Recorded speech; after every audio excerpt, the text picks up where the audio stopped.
Shalom, kembali lagi kita merenungkan firman Tuhan yang terambil di dalam 1 Yohanes pasal 2 ayat 1 sampai 2. Beginilah firman Tuhan. Anak-anakku, hal ini kutuliskan kepada kamu, supaya kamu jangan berbuat dosa. Namun jika seorang berbuat dosa, kita mempunyai seorang pengantara pada Bapa, yaitu Yesus Kristus yang adil. Dan Dia adalah pendamaian untuk segala dosa kita, dan bukan untuk dosa kita saja, tetapi juga untuk dosa seluruh dunia. Judul renungan hari ini, Yesus sebagai pembela. Suatu kali ada seorang wanita yang sengaja melakukan kesalahan. Kesalahan yang dilakukannya adalah mencuri uang temannya sendiri. Wanita ini mencuri karena ia tidak memiliki uang untuk membayar uang kuliahnya, sementara sekolah terus menagih dan ia tidak tahu harus bagaimana lagi. Dan di dalam hatinya ketika wanita ini sudah selesai mencuri, ia sudah membayar uang sekolah, di dalam hatinya timbul sebuah rasa takut, cemas, dan rasa bersalah yang tidak bisa dikatakan. Tetapi hal ini tidak berani ia katakan kepada temannya, karena ia takut jikalau persahabatan mereka akan menjadi hancur, dan bahkan ia takut jikalau temannya tidak memaafkan dirinya. Namun suatu hari ketika dirinya sudah tidak tahan lagi, si wanita ini bertemu dengan seorang dosen, dan ia memberitahukan apa yang menjadi masalah dan apa yang menjadi kesalahannya.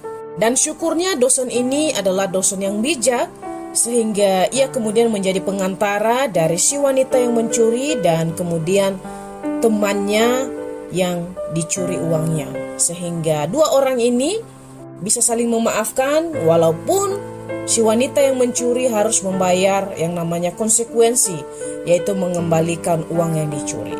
Saudaraku yang terkasih, di dalam bagian ini Rasul Yohanes bukan mau memberitahukan kepada kita bahwa kita harus melakukan dosa karena kita memiliki seorang pembela atau pengantara, maka kita bebas melakukan dosa. Kita itu sama seperti wanita yang mencuri uang temannya. Kita adalah manusia yang berdosa. Sekalipun kita percaya Tuhan, kita juga tetap menjadi manusia yang hidup tidak terlepas dari yang namanya dosa. Namun perbedaannya adalah ketika kita sudah percaya kepada Kristus, maka ada Roh Kudus yang memampukan kita untuk tidak melakukan dosa. Namun pada umumnya, orang-orang yang belum percaya Tuhan, orang-orang yang hidup di dalam dosa adalah orang-orang yang jauh daripada Tuhan. Namun Rasul Yohanes mengatakan kepada kita bahwa setiap kita yang berdosa, baik orang yang belum percaya Kristus maupun setiap kita yang percaya Kristus, Yesus satu-satunya yang menjadi pengantar atau pendamai atau pembela kita kepada Bapa. Pengantara di sini adalah Yesus yang akan menjadi pembela atau penenang murka Allah. Hal ini kita bisa melihat karena Allah itu suci, benar, dan penuh kasih. Tetapi oleh karena dosa manusia, Allah menjadi murka kepada manusia sehingga keadilannya membuat ia harus menghukum setiap manusia yang berdosa. Tetapi Allah tetap mengasihi kita manusia berdosa. Karena kasihnya, Allah menjadi manusia di dalam diri Yesus dan mati sebagai pendamai dosa-dosa kita, supaya melalui semua itu murka Allah menjadi reda. Tuhan bisa melakukan kasih dan keadilannya secara bersamaan. Sama seperti ketika orang tua menghadapi anaknya yang nakal, orang tua bisa marah, orang tua bisa kesal kepada anaknya. Namun di waktu yang sama, ia tetap mengasihi anaknya. Saudara-saudaraku yang terkasih, sekalipun kita merasa saat ini kita masih bergumul di dalam dosa, ingatlah, setiap kita yang sudah benar-benar percaya bahwa Yesus satu-satunya Tuhan dan Juru Selamat, maka kita pasti bisa mengalahkan semua keinginan kedagingan yang ada di dalam diri kita. Dengan cara, yaitu kita tetap setia mengandalkan Roh Kudus.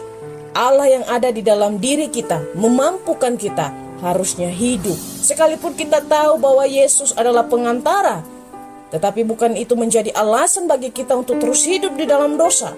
Tetapi justru karena kita tahu Yesus satu-satunya pengantara kita kepada Allah, maka harusnya hidup kita semakin lebih benar.